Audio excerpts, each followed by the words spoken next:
Hello student, स्वागत है आप सभी का एक नए वीडियो में। और इस वीडियो में हम यूपी स्कॉलरशिप 2023-24 का फॉर्म करेक्शन करना सीखेंगे। एक चीज़ मैं आपको बता दूं कि जिन बच्चों का स्टेटस कल के डेट में या फिर कल की 12 तारीख के डेट में ओपन नहीं हो रहा था, एरर की समस्या आ जा रही थी, ऑटोमेटिक बैक हो जा रहा था, उनका भी स्टेटस ओपन होना स्टार्ट हो गया है। उनका भी कह लीजिए कि अपडेट कर दिया गया है, तो वो भी अपना स्टेटस एक बार चेक कर ले। अगर करेक्शन की स्थिति बनती होगी, अगर कुछ डाटा वगैरह गलत होगा तो उसको आप करेक्ट करें। ठीक है, आप करेक्शन कैसे करना है, कुछ चीज़ें ऐसी हैं जिसका करेक्शन आप नहीं कर सकते, उसके लिए बस आपको कॉलेज में अप्लीकेशन देना है। हालांकि वो ऑटोमेटिक सही हो जाएगा अगर वो आपकी ओर से सारे डाटा अगर सही होंगे, उसमें कुछ एरर्स नहीं होंगी आपकी ओर से। ठीक है, मान लीजिए कि जब आपने फॉर्म भरा था सारे डाटा को सही भरा था, अगर वहाँ पे स्टेटस में कुछ गलत तरीके की समस्या दिखा रही है, गलत दिखा रहा है, तो वो आपका ऑटोमेटिकली सही हो जाएगा। और मैंने आपको पिछली वीडियो में, कल के वीडियो में बताया भी था कौन कौन से ऐसे 5-6 स्टेटस है जो डायरेक्टली रिजेक्ट हो जाएंगे। जैसे मान लीजिए कि आपने डायरेक्ट एडमिशन ले लिया है बिना काउंसलिंग के, या फिर आपका अटेंडेंस का परसेंटेज कम है 75 से, या फिर कहिए कि आपका रिजल्ट वगैरह दोनों सेमेस्टर का सेमेस्टर वाइज एग्जाम होता है डिक्लेयर नहीं हुआ है। ऐसे कई सारे स्टेटस मैंने बताए थे, वो आपके डायरेक्टली रिजेक्ट हो जाएंगे, उसका कोई सोल्यूशन भी नहीं है।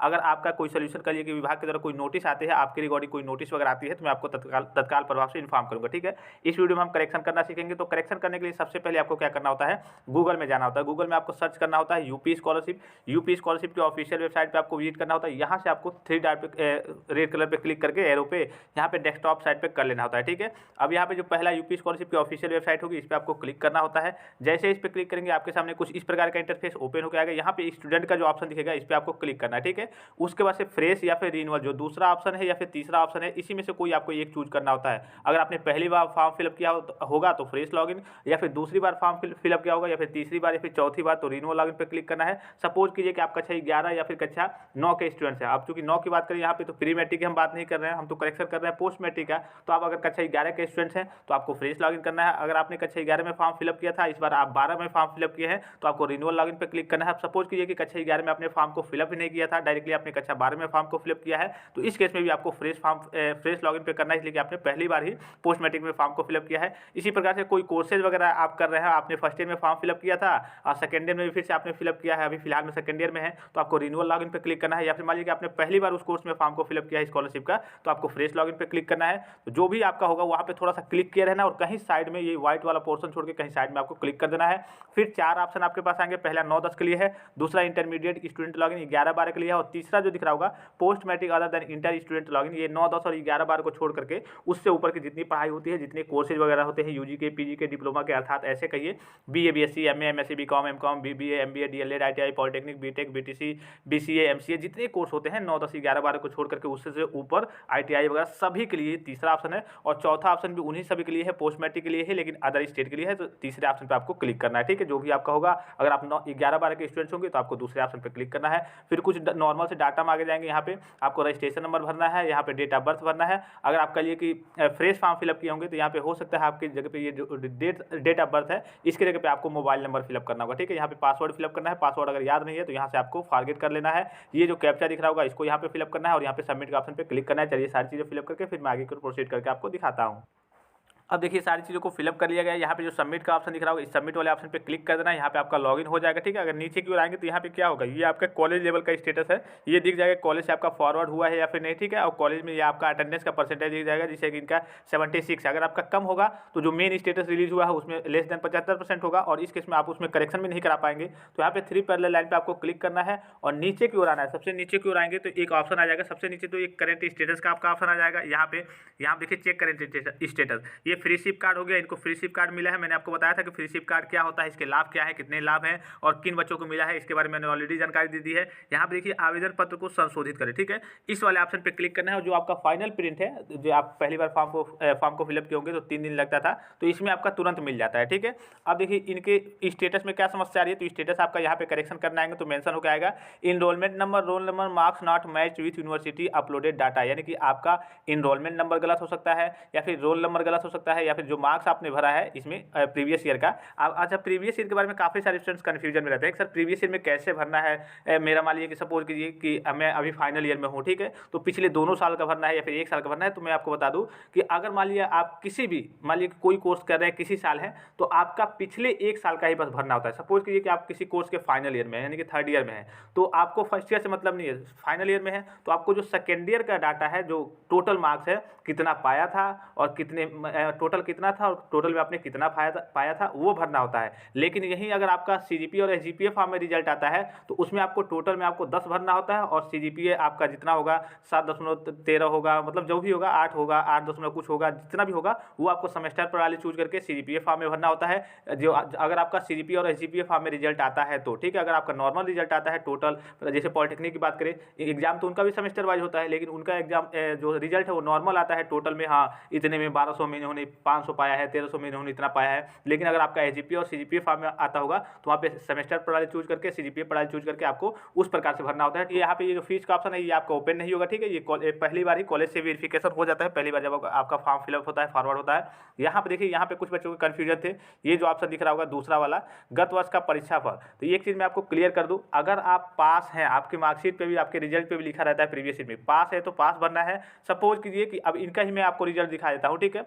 पहले दिखाया था तो आपके थोड़े बहुत कन्फ्यूजन दूर हो जाएंगे, नहीं तो आप काफ़ी सारे स्टूडेंट जैसे कि किसी को ग्रेस मिला रहता है तो ग्रेस के केस में क्या करते हैं, वो प्रमोटेड विथ बैक यानी कि प्रमोटेड विथ मार्क्स कर देते हैं। तो इस केस में आपको प्रमोटेड विथ मार्क्स नहीं करना है। जैसे कि यहाँ पे इनका दिख रहा होगा ग्रैंड टोटल में देखिए 1300 में 910 है, कितना है 1300 में 910 है, और पास विथ ग्रेस, ग्रेस के चलते ये पास हुए, जैसे कि इनको ग्रेस मिला है 5 नंबर। ग्रेस क्या होता है मैं आपको बता दूं कि जो भी आपकी यूनिवर्सिटी होगी या फिर जो भी आपका बोर्ड हो गया कह लीजिए, उसके द्वारा आपको कुछ कृपा का अंक दे करके, मान लीजिए सपोज कीजिए उसका इसका क्राइटेरिया होता है, रूल होता है। सपोज कीजिए कि आप सारे सब्जेक्ट में सही है, एक दो सब्जेक्ट में कुछ नंबर के चलते आपकी बैक वगैरह लग रही है, उस सब्जेक्ट में आप फेल हो रहे हैं, तो बोर्ड क्या करेगा, अपनी ओर से कुछ कृपा का अंक 10 नंबर तक मिलता है अधिकतम, कुछ कृपा का अंक दे करके आपको पास कर देगा। और जब बोर्ड अपनी ओर से कुछ कृपा का अंक दे करके आपको पास कर दिया तो आपकी बैक तो रह नहीं गई, मतलब कि ग्रेस आपको दे दिया, बोर्ड रूल होता है बोर्ड का कि हाँ मैंने आपको ग्रेस दे दिया तो आप पास हो गए। इस केस में आपकी बैक आपको बैक देना नहीं है, नेक्स्ट सेमेस्टर के एग्जाम में जाकर के या फिर नेक्स्ट ईयर के एग्जाम में जाकर के आप फुल्ली तरीके से पास हो गए हैं। तो इस केस में आपको प्रमोटेड विथ मार्क्स नहीं बनना है। वहाँ पे काफी सारे स्टूडेंट प्रमोटेड विथ मार्क्स भर देते हैं ग्रेस की स्थिति में। ग्रेस का मतलब होता है कि बोर्ड ने आपको भाई नंबर दे दिया है, अब आप पास हो गए हैं, और जब ग्रेस आपको मिल जाता है तो इस केस में ना ही आप बैक का फॉर्म भर पाते हैं, मतलब कि आपको बैक का मौका भी नहीं मिलता है कि हाँ बैक दे दीजिए। ग्रेस मिल गया है मतलब कि आप पास है, फुल्ली तरीके से पास है। और यही आपका, और ये जो ग्रेस का मार्क्स है ये आपके टोटल में ऐड नहीं होता है। टोटल में जो मार्क्स है ये नहीं कि यहाँ पे मान लीजिए सपोज कि इन्होंने रीचेक का फॉर्म भरा था 910 था मान लीजिए, अब ग्रेस 5 मिल गया तो ये नहीं कि 915 हो जाएगा, ठीक है। ये आपके टोटल में नहीं जुड़ता है, ये बस पास के लिए कि हाँ आप पास हो गए हैं, उस सब्जेक्ट में फेल नहीं हुए, बस इसके लिए होता है। तो इस केस में आपको प्रमोटेड विथ मार्क्स नहीं बनना है, आपको पास ही भरना है जब भी आप वहाँ पे चूज करेंगे। तो 1300 में 910 है तो इनका तो ये डाटा सही है, इनका बस इनरोलमेंट नंबर गलत है, ठीक है। तो इनरोलमेंट नंबर यहाँ पे दिख रहा होगा, इनरोलमेंट नंबर यहाँ पे दिख रहा होगा, ये इनरोलमेंट नंबर होता है। इसको चलिए यहाँ से हम कॉपी कर लेते हैं और यहाँ पे डायरेक्टली ला करके पेस्ट कर देते हैं। बस इनरोलमेंट नंबर की इनकी समस्या थी। अब तीनों में से कोई समस्या हो सकती है। यहाँ पे जो दिख रहा होगा आपको कि enrollment number, roll number, marks not match with university uploaded data, या फिर आपका इनरोलमेंट नंबर गलत हो सकता है। और यही स्टेटस में जो आपको करेक्शन यहाँ पे करना होगा, एक चीज़ मैं आपको बता दूँ,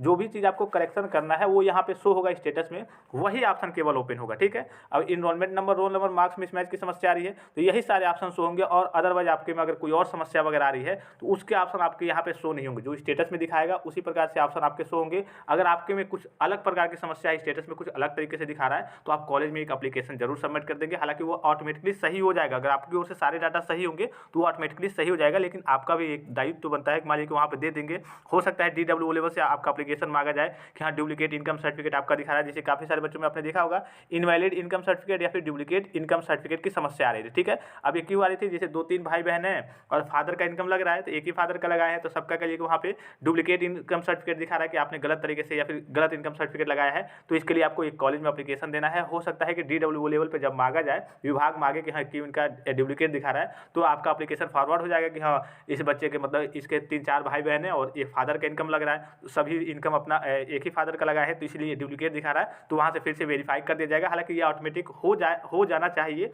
लेकिन आप अपने असर से ये काम जरूर कर लेंगे आपके स्टेटस में जिस भी प्रकार की समस्या होगी, ठीक है। अब देखिए यहाँ से आपको क्या करना है, इनका सारे डाटा से ये पास है। वार्षिक परीक्षा प्रणाली है, वार्षिक परीक्षा प्रणाली अगर आपका यहाँ पे सेमेस्टर होगा, CGPA फॉर्म में या फिर SGPA फॉर्म में रिजल्ट आता होगा तो यहाँ पे सेमेस्टर प्रणाली चूज कर लेना है, ठीक है। और यहाँ से आपको क्या करना है, यहाँ पे देखिए CGPA प्रणाली, जो दूसरा ऑप्शन दिख रहा होगा CGPA प्रणाली, इसको चूज कर लेना है। और यहाँ पे आपको टोटल में गत वर्ष का पूर्णांक टोटल दिख रहा होगा 1300, तो इसमें आपको 10 भरना है और 10 में जितना आपका होगा CGPA 8.13 12 जो भी समथिंग होगा वो भी आपको फिलअप कर देना होता है यहाँ पे। अब इनका टोटल है 1300 में 910 है और गत वर्ष का प्रतिशत ये आपका ऑटोमेटिक ले लेगा। और बस इनका ये जो इनरोलमेंट नंबर था ये आपका गलत था, मैंने आपके सामने कॉपी किया, यहाँ पे पेस्ट कर देते हैं। और यहाँ पे जो कैप्चा दिख रहा होगा इसको फिलअप कर लेना है। चलिए कैप्चा फिलअप कर देते हैं। और उसके बाद से एक बार सारे डाटा को आपको मिलान कर लेना है कि सारे डाटा सही हैं या फिर नहीं। और उसके बाद से मिलान करके यहाँ पे जो सबमिट का ऑप्शन दिख रहा होगा, इस सबमिट वाले ऑप्शन पे आपको क्लिक कर देना होता है। जैसे इस पर क्लिक करेंगे यहाँ पे देखिए आपका आ जाएगा कि आपका आवेदन पत्र सफलतापूर्वक संशोधित हो चुका है। अगला चरण जांच हेतु आवेदन प्रिंट करें। तो ये जांच हेतु आवेदन प्रिंट करें का ऑप्शन नहीं मिला, वो डायरेक्ट आपका फाइनल प्रिंट मिल रहा है। ठीक है, तो यहाँ पे आपको क्या करना है, यहाँ पे देखिए होम का ऑप्शन एक दिख रहा होगा, यहाँ पे देखिए इस वाले ऑप्शन पे आपको क्लिक करना है। अब जैसे इस पर क्लिक करेंगे फिर से यहाँ पे आपको 3 पैरेलल लाइन पे क्लिक करना है और नीचे की ओर चले आना है। कभी कभी थोड़ा सा लेट के साथ आता है तो एक बार आप बैक जा करके भी आ सकते हैं। ठीक है, तो यहाँ पे देखिए यहाँ पे आवेदन पत्र को संशोधित करें, अभी ये ऑप्शन आ रहा है। ठीक है, तो यहाँ पे एक ऑप्शन दिख रहा होगा संस्था में जमा हेतु प्रिंट करें। ठीक है, इस पर क्लिक करेंगे तो आपका लॉक हो जाएगा। अब लॉक हो गया, आप फाइनल प्रिंट डायरेक्टली मिल जाएगा। ठीक है, यहाँ देखिए आप पहले देखा होगा आपने पहली बार जब आप पहली बार की बात करें स्कॉलरशिप का फॉर्म फिलअप करते थे तो वहाँ पे जांच हेतु आवेदन प्रिंट करना था, लेकिन यहाँ पे डायरेक्टली शिक्षण संस्था में जमा करने हेतु। ठीक है, मतलब कि डायरेक्टली आपका शिक्षण संस्था में जो जमा करना है उसके लिए प्रिंट है, फाइनल प्रिंट है आपका। और संदेहास्पद डाटा को संशोधित करने के उपरांत जो आपका डाटा गलत था उसको संशोधित किया है, उसके उपरांत जो फाइनल प्रिंट निकला है। और इस फाइनल प्रिंट को जो आप जैसे आपने पहली बार फॉर्म को फिलअप किया था, कॉलेज में सारे डॉक्यूमेंट्स को सबमिट किए थे, उसी प्रकार से दूसरी बार भी जब आप फॉर्म को करेक्शन किए हैं तो आपको सारे डॉक्यूमेंट्स वगैरह जितना पहली बार आपने फॉर्म को फिलअप किया था सारी चीज़ लगाया था, उसी प्रकार से दूसरी बार भी आपको सारी चीज़ों को लगाना पड़ता है। इस प्रकार से ये आपका फाइनल प्रिंट होता है। और यहाँ पे ये जो ऑप्शन दिख रहा होगा यहाँ से इसको प्रिंट करके आपको सेव कर लेना होता है। ऊपर ये ऑप्शन दिख रहा होगा प्रिंट दिस पेज, प्रिंट करके चलिए मैं दिखाता हूँ। हालांकि ये अब तो इतना प्रोसेस आपको सारी चीज़ें मालूम होंगी कि हाँ कैसे प्रिंट होता है, नॉर्मल सा प्रोसीजर, बस उस पर आपको क्लिक करना होता है। कुछ इस प्रकार का इंटरफेस ओपन हो जाएगा, यहाँ पे सेव का ऑप्शन आ जाएगा। ठीक है, तीनों पेज आपको सेव कर लेना है, ये आपका PDF फॉर्म में आपका सेव हो जाएगा। और इसके बाद से जितने डॉक्यूमेंट्स और इसकी भी डेट है। ठीक है, डेट क्या है चलिए मैं डेट भी बताता हूँ, नहीं तो काफ़ी सारे स्टूडेंट कन्फ्यूजन में पड़ जाएंगे कि हम बाद में जमा करेंगे, फरवरी के लास्ट में जाकर के जमा करेंगे, तो ऐसा नहीं है, इसकी भी डेट है, निश्चित डेट है। चलिए डेट में आपको बता देता हूँ। ये दिख रहा होगा आपको ऑफिशियल नोटिस, और यहाँ पे आप देख सकते हैं यहाँ पे ये जो ऑप्शन दिख रहा होगा 12वां ऑप्शन कि 12 से लेकर के 15 फरवरी के बीच में आपका करेक्शन हुआ। और यहाँ पे 13वां पॉइंट देख लीजिए, छात्रों द्वारा सही आवेदन को जमा करना एवं संस्था द्वारा पुनः अग्रसारित करना 17 फरवरी 2024 तक। ठीक है, आप कोशिश करेंगे कि जिस दिन तक यानी कि 15 फरवरी तक आप करेक्शन कर रहे हैं उसी दिन तक जमा कर दे तो थोड़ा सा बेटर रहेगा। लेकिन यहाँ पे देखिए आप 17 तारीख तक मतलब जमा कर सकते हैं, लेकिन आप 15 तारीख तक अगर जमा कर देंगे करेक्शन करके या फिर 16 तारीख तक थोड़ा सा बेटर रहेगा। और 17 तारीख तक कहिए कि लास्ट डेट है कॉलेज से फॉरवर्ड किया, मान लीजिए कि बाद में आप जा करके लास्ट में जमा कर रहे हैं, हो सके कि 17 तारीख को चले जाए जमा करने और पता क्या चले कि 17 तारीख को वेबसाइट वहाँ पे जो पोर्टल है, इसलिए कि संस्था द्वारा यहाँ पे देखिए कि संस्था द्वारा पुनः अग्रसारित कराना। ठीक है, संस्था भी अग्रसारित करेगा तो वहाँ पे हो सकता है कि ऑनलाइन जो पोर्टल है उसमें थोड़ी सी दिक्कत वगैरह समस्या वगैरह आ जाए, वहाँ से भी कुछ चीज़ें देखनी होती है, फॉरवर्ड करनी होती है, तो उसमें भी समस्या आ सकती है। फिर आपका NIC द्वारा स्क्रूटनी होगा, जैसे पहली बार आपने देखा होगा उसी प्रकार से दूसरी बार होगा और सारी चीज़ें आपकी परीक्षा की जाएंगी कि आपकी सारी चीज़ें सही है या फिर नहीं। तो ये पूरा आपका करेक्शन का प्रोसेस होता है। आई होप कि वीडियो आपको हेल्पफुल लगा होगा। वीडियो अगर अच्छा लगा तो वीडियो को एक लाइक जरूर कर देंगे और यूपी स्कॉलरशिप की हर एक अपडेट्स के लिए चैनल को सब्सक्राइब जरूर किए रहेंगे। फिलहाल इस वीडियो में इतना ही, इजाजत दीजिए, धन्यवाद, थैंक्स फॉर वॉचिंग, मिलते हैं नेक्स्ट वीडियो में।